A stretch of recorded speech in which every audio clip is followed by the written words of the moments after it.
அனைவருக்கும் வணக்கம். நம்ம டெய்லி தினமணி செய்தித்தாள் பார்க்குறோம். இன்றைக்கி என்ன செய்திகள் இருக்குது அப்படிங்கிறத பார்ப்போம். ஸோ முதல்ல பார்த்தோம்னா விண்வெளியில் முளைத்த காராமணி விதைகள் அப்படின்னு சொல்லி கொடுத்துருக்காங்க. ஓகேங்களா?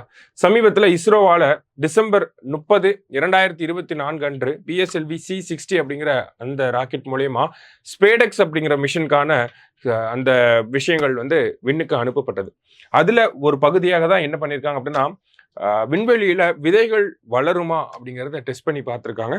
ஸோ அந்த ஒரு விஷயம் அப்படிங்கிறது சக்ஸஸ்ஃபுல்லாக முடிஞ்சிருக்கிறது நமக்கு இந்த படத்தில் கொடுத்துருக்காங்க. ஓகேங்களா? அதாவது தட்டைப்பயிர் இருக்கு இல்லையா, அந்த தட்டைப்பயிர் நமக்கு ஸ்பேஸில் ஸ்ப்ரவுட் ஆகிருக்கு. அதை பற்றின செய்தி தான் இந்த செய்தியில் கொடுத்துருக்காங்க. ஸோ எந்த திட்டத்துக்கு கீழே இதை செஞ்சுருக்காங்க அப்படின்னா, ஸ்பேடெக்ஸ் மிஷனோட ஒரு பகுதியாக செஞ்சுருக்காங்க. ஸோ அதனால் அதை தெரிஞ்சு வச்சுக்கோங்க. சரியா? அடுத்ததாக பார்த்தோம்னா, இங்கே தமிழக அரசாங்கத்தின் விருதுகள் அப்படிங்கிறது அறிவிக்கப்பட்டிருக்கு. ஓகேங்களா? வருஷம் இந்த பொங்கல் தினத்தப்ப பார்த்தோம்னா, பொங்கல் அந்த வாரத்தில் பார்த்தோம்னா நமக்கு அம்பேத்கர் விருது, பெரியார் விருது, பாரதியார் விருதுன்னு நிறைய விருதுகள் வழங்கப்படும். அந்த வகையில் முக்கியமான அம்பேத்கர் விருது யாருக்கு வழங்க போகிறாங்க அப்படின்னு பார்த்தோம்னா, ரவிக்குமார் அவர்களுக்கு வழங்க போகிறாங்க. பெரியார் விருது யாருக்கு வழங்க போகிறாங்க அப்படின்னு பார்த்தோம்னா, விடுதலை ராஜேந்திரன் என்ற பத்திரிகையாளருக்கு வழங்க போகிறாங்க. மற்றபடி யார் யாருக்கு என்னென்ன விருதுகள் அப்படிங்கிறது இந்த இடத்துல கொடுத்துருக்காங்க. ஸோ ஜஸ்ட் என்ன அப்படிங்கிறத ஜஸ்ட் நோட் பண்ணி வச்சுக்கோங்க. சரியா? ஸோ இது அப்படியே ஒரு ஸ்க்ரீன்ஷாட் எடுத்து வச்சுக்கிட்டிங்கனாலே போதும். இந்த ஆர்டிக்கல் அப்படியே கவர் ஆயிருக்கு. ஓகேவா? எடுத்து என்னென்ன விருதுகள் யார் யாருக்கு கொடுக்கப்பட்டிருக்கு அப்படிங்கிறத அந்த தகவலை நீங்கள் எடுத்து எழுதிக்கிட்டீங்கன்னா போதும். அடுத்ததாக பார்த்தோம்னா, மூத்த அணு விஞ்ஞானி ஆர் சிதம்பரம் மறைவு அப்படின்னு சொல்லி கொடுத்துருக்காங்க. ஸோ ஆர் சிதம்பரம் அவர்களை பொறுத்த வரைக்கும் பார்த்தோம்னா, இந்தியாவுடைய இந்த அணுசக்தி துறையினுடைய வளர்ச்சியில் முக்கியமான பங்கு ஆற்றினவர். 1974 ஆண்டு நடைபெற்ற முதல் அணுகுண்டு சோதனையிலும் சரி, 1998 ஆண்டு நடைபெற்ற பொக்ரான் அணுகுண்டு அந்த ஒரு சோதனையிலும் சரி, இவருடைய பங்கு ரொம்ப முக்கியமான ஒரு பங்காக இருந்துச்சு. சமீபத்தில் இறந்துட்டார்.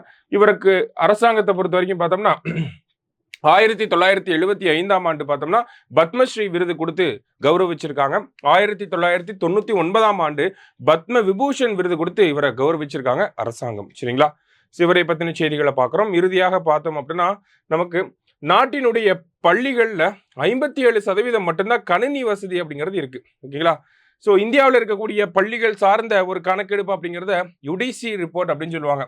Unified district information system for education. அதாவது தமிழில் பார்த்தோம் அப்படின்னா, ஒருங்கிணைந்த மாவட்ட கல்வி தகவல் அமைப்பு அப்படின்னு சொல்லுவாங்க. ஓகேங்களா? ஒருங்கிணைந்த மாவட்ட கல்வி தகவல் அமைப்பு இந்த ரிப்போர்ட் படி பார்க்குறப்ப, இந்தியாவில் இருக்கக்கூடிய பள்ளிகளில் 57.2% பள்ளிகளில் மட்டும்தான் இந்த கணினி வசதி அப்படிங்கிறது இருக்கு.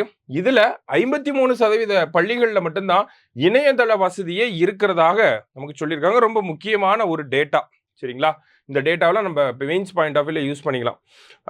மற்றபடி பார்த்தோம்னா, தமிழகத்தில் நம்மளுடைய அந்த இணையதள வசதி, உட்கட்டமைப்பு வசதிகள், கழிவறை வசதிகள், மாற்றுத்திறனாளிகளுக்கான வசதிகள் எல்லாமே தமிழகத்தை பொறுத்த வரைக்கும் நல்லாவே இருக்கிறதாக இந்த ரிப்போர்ட்டில் சொல்லியிருக்காங்க.